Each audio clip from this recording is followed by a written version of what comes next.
Hello students, IB technical classes के YouTube channel पर आप सबका बहुत बहुत स्वागत है।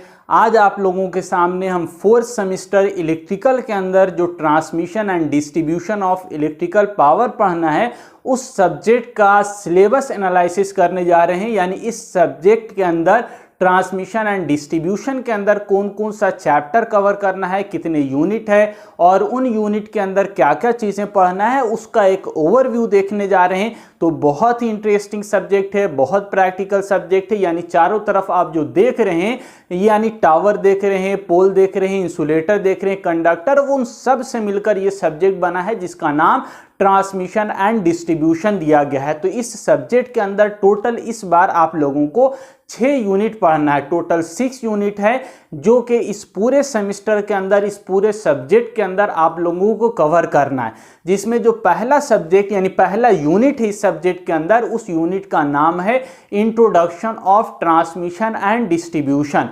यानी हम लोगों को ट्रांसमिशन और डिस्ट्रीब्यूशन का परिचय जानना है कि ट्रांसमिशन करते क्यों है, ट्रांसमिशन की आवश्यकता क्यों पड़ी।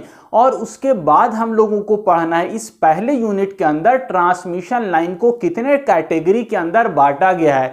यानी ट्रांसमिशन आप लोगों ने सुना होगा, एसी भी ट्रांसमिशन होता है, डीसी भी ट्रांसमिशन होता है, अंडरग्राउंड ट्रांसमिशन होता है, ओवरहेड ट्रांसमिशन होता है। तो डिफरेंट जो कैटेगरी में बांटा गया है, उन ट्रांसमिशन के डिफरेंट कैटेगरी को हम लोगों को इस यूनिट के अंदर जानना है।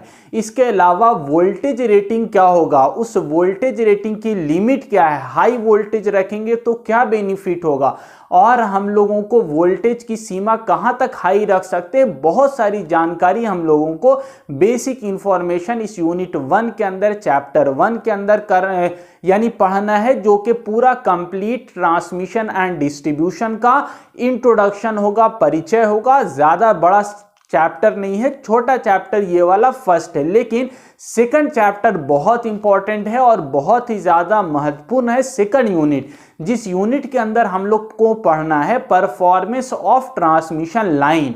यानी आप लोग देखते होंगे किसी टीचर से आपको पढ़ाना है तो पहले आप उनका जज करते हैं परफॉर्मेंस को, उनके पढ़ाने का टीचिंग स्टाइल कैसा है, आपको समझ में आ रहा है या नहीं आ रहा है, उनका क्वालिफिकेशन कितना है, उनकी टीचिंग एक्सपीरियंस कितना है। तो बहुत सारा फैक्टर पर आप उनका परफॉर्मेंस को चेक करते हैं।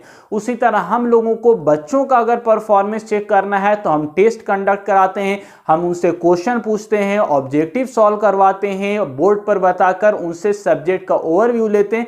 तो बहुत सारा फैक्टर है जिसके आधार पर हम बच्चों का या बच्चे टीचर का परफॉर्मेंस चेक करते हैं। उसी तरह से ट्रांसमिशन लाइन का परफॉर्मेंस को चेक करने के लिए हम लोगों को 3 पैरामीटर की जरूरत होती है, जिसको हम आर, एल और सी कहते हैं। यानी इस चैप्टर के अंदर सबसे पहले हमको इंडक्टर, रेसिस्टर और कैपेसिटर के बारे में जानना होगा, जिसकी बेसिक जानकारी आपको पहले से होगी।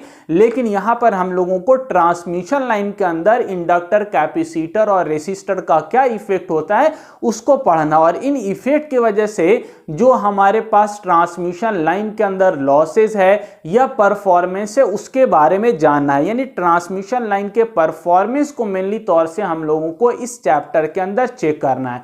तो हम लोग ट्रांसमिशन लाइन के परफॉर्मेंस को चेक करने के लिए ट्रांसमिशन लाइन को 3 कैटेगरी में बांट देते हैं।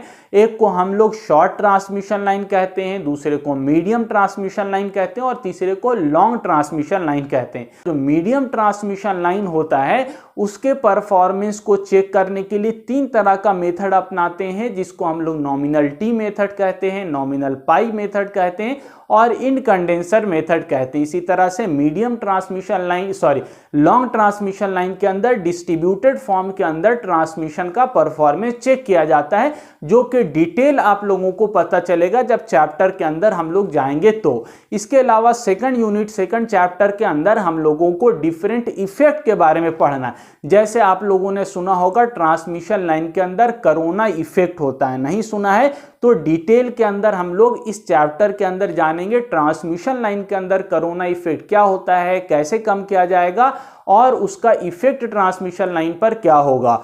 तो इसके अलावा आपका फेरांटी इफेक्ट होता है, स्किन इफेक्ट होता है, प्रॉक्सिमिटी इफेक्ट होता है, तो डिफरेंट इफेक्ट होता है जो कि ट्रांसमिशन लाइन के अंदर पाया जाता है। और ये सारा बहुत इंपॉर्टेंट है जो कि वाइवा के अंदर, इंटरव्यू के अंदर और एग्जाम्स के अंदर बार बार पूछा जाता है। तो सेकंड यूनिट आपका बहुत अच्छे से कवर कराया जाएगा जो कि बहुत इंपॉर्टेंट है। ये 2 चैप्टर हो गया, 2 यूनिट हो गया जो कि ट्रांसमिशन एंड डिस्ट्रीब्यूशन के अंदर पढ़ना है। तीसरा जो चैप्टर आप लोगों को पढ़ना है वो ट्रांसमिशन लाइन का एक तरह से क्लासिफिकेशन पर फोकस किया गया है। यानी हम लोग ट्रांसमिशन लाइन को 2 कैटेगरी, एक डीसी और एसी में बांटते हैं।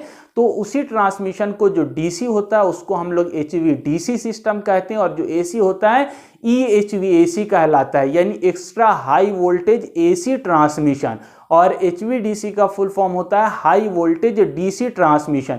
यानी दोनों का क्या एडवांटेज है, क्या डिसएडवांटेज है, दोनों का कंस्ट्रक्शन के अंदर, वर्किंग के अंदर क्या डिफरेंसेस है, वो कंप्लीटली हम लोगों को जानना है। एचवीडीसी सिस्टम के अंदर क्या होता था, अब कौन सा सिस्टम यूज हो रहा है, क्या डिसएडवांटेज था, ड्रॉबैक था, और अगर एचवीडीसी सिस्टम यूज कर रहे हैं तो क्या हम लोग को एडिशनल डिवाइस लगाना होगा, इन्वर्टर, रेक्टिफायर कहां कहां पर लगाना होगा, वो कंप्लीट इंफॉर्मेशन, जानकारी हम लोगों को तीसरे चैप्टर यानी ईएचवीएसी सिस्टम और एचवीडीसी सिस्टम के अंदर जानना है, पढ़ना है। इसके अलावा इसी के अंदर एक टॉपिक दिया हुआ है फैक्ट्स, यानी फ्लेक्सिबल एसी ट्रांसमिशन के बारे में जानना है। तो बहुत सारा हम लोगों को हाई वोल्टेज ट्रांसमिशन, चाहे एसी हो या डीसी हो, उसके बारे में तीसरे यूनिट, तीसरे चैप्टर के अंदर जानना है। तो ये 3 चैप्टर हो गया। चौथा जो चैप्टर है वो है आपका एसी डिस्ट्रीब्यूशन।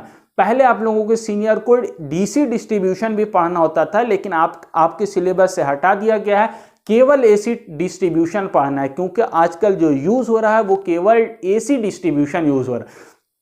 तो हम लोगों ने घर के पास, आप लोगों ने भी देखा होगा कि आपका सिस्टम होता है, यानी 3 फेज 3 वायर सिस्टम होगा, जहां से आप 440 वोल्ट या 230 वोल्ट ले सकते हैं। तो अलग अलग सिस्टम होता है, या तो आपका 3 फेज 4 वायर सिस्टम होगा, या 3 फेज 3 वायर सिस्टम होगा, या आपका सिंगल फेज सिस्टम होगा। तो वो सारे सिस्टम के बारे में पढ़ना है। इसके अलावा आपका रिंग सिस्टम होता है, इंटरकनेक्टेड सिस्टम होता है, रेडियल सिस्टम होता है। इसके अलावा फीडर किसको कहा जाएगा, डिस्ट्रीब्यूटर किसको कहा जाएगा, सर्विसमैन किसको कहा जाएगा। यानी डिस्ट्रीब्यूशन से रिलेटेड आपके घर के पास जो तार वायर बिछा हुआ है, पूरा सिस्टम लगा हुआ है, उन पूरे सिस्टम को हम लोगों को एसी डिस्ट्रीब्यूशन के अंदर पढ़ना और इसके ऊपर न्यूमेरिकल भी करना है। ये भी आपका एग्जाम्स के अंदर पूछा जाता है कि घर तक आपका वोल्टेज दे रहे हैं तो कहां कहां पर कितना वोल्टेज ड्रॉप होगा, आपके घर के अंदर कितना वोल्टेज मिलेगा, ट्रांसफार्मर पर लोड कितना होता है, कितना सप्लाई करता है, वो सारी जानकारी आपको एसी डिस्ट्रीब्यूशन के अंदर यानी चौथे चैप्टर, चौथे यूनिट के अंदर पढ़ना है। 5वां चैप्टर और बहुत इंपॉर्टेंट चैप्टर है, वो क्या है आपका एसी डिस्ट्रीब्यूशन और एसी यानी ट्रांसमिशन और डिस्ट्रीब्यूशन के अंदर जितना कंपोनेंट यूज होता है, वो सारे कंपोनेंट के बारे में आपको पढ़ना है 5वें चैप्टर के अंदर, यानी component of transmission and distribution. आप कंपोनेंट का मतलब जो जो उपकरण यूज करते हैं हम ट्रांसमिशन डिस्ट्रीब्यूशन के अंदर, वो सारे कंपोनेंट के बारे में जानना है। जैसे आपका क्या हो गया, कंडक्टर यूज करते हैं, तो कंडक्टर भी डिफरेंट टाइप का होता है। जैसे एक जो सबसे ज्यादा यूज किया जाता है वो ACSR कंडक्टर होता है, एल्युमिनियम कंडक्टर स्टील रेनफोर्स होता है। तो उस कंडक्टर के बारे में डिटेल हम लोगों को जानना है, डिफरेंट टाइप ऑफ कंडक्टर के बारे में जानना है। इसके बाद डिफरेंट टाइप ऑफ टावर के बारे में जानना है। आप लोगों ने भी देखा होगा अलग अलग जगह पर अलग अलग टाइप का टावर यूज होता है। तो ट्रांसमिशन लाइन का वोल्टेज कितना है उसके आधार पर आपका टावर यूज होता है। तो डिफरेंट टावर के बारे में हम लोगों को पढ़ना है, जानना है। तीसरा आपको इंसुलेटर के बारे में पढ़ना है। आप लोगों ने भी देखा होगा इंसुलेटर, आपका डिफरेंट टाइप का इंसुलेटर यूज होता है ट्रांसमिशन और डिस्ट्रीब्यूशन में। जैसे आपका पिन टाइप इंसुलेटर होता है, सस्पेंशन टाइप इंसुलेटर होता है, स्ट्रेन टाइप इंसुलेटर होता है, शैकल टाइप इंसुलेटर होता है। तो डिफरेंट इंसुलेटर के बारे में पढ़ना है।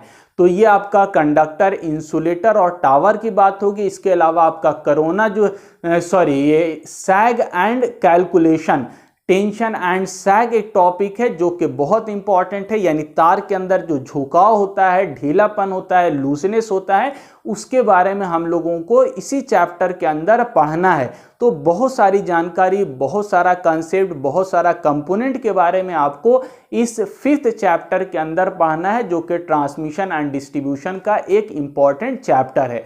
और लास्ट चैप्टर और बहुत ही इंटरेस्टिंग चैप्टर कह लीजिए कि आपका है सब स्टेशन, जो कि आप लोगों ने अक्सर जगह पर देखा होगा, यानी हमारा 11 kV sub station, 33 kV sub station, 66 kV sub station, अलग अलग वोल्टेज रेटिंग का सब स्टेशन होता है, इंडोर सब स्टेशन होता है, आउटडोर सब स्टेशन होता है, पोल माउंटेड सब स्टेशन होता है। तो different sub station, voltage rating और उसका जो है कंप्लीट हम लोगों को लाइन डायग्राम देखना है, समझना है। तो बहुत इंटरेस्टिंग होने वाला है ये सब्जेक्ट, जो कि कई वर्षों से हम पढ़ाते आ रहे हैं। तो ये सब्जेक्ट पढ़ने में आपको बहुत मजा आएगा, बहुत इंटरेस्ट आएगा। तो आगे के टॉपिक को हम लोग नेक्स्ट वीडियो के अंदर चर्चा करेंगे। आज के लिए इतना ही, मिलते हैं नए वीडियो में। इस वीडियो को आप ज़्यादा से ज़्यादा अपने दोस्तों के अंदर शेयर कीजिए। और आप लोगों को मालूम है IB टेक्निकल क्लासेस का ऑफलाइन बैच 4 जुलाई से स्टार्ट हो रहा है और ऑनलाइन बैच 28 जून से स्टार्ट हो रहा है। तो जो बच्चे अभी तक नहीं जुड़े हैं वो जल्द से जल्द जुड़ जाएं और इन्फॉर्मेशन अपने दोस्तों को भी शेयर करें। मिलते हैं नए वीडियो में। Thank you.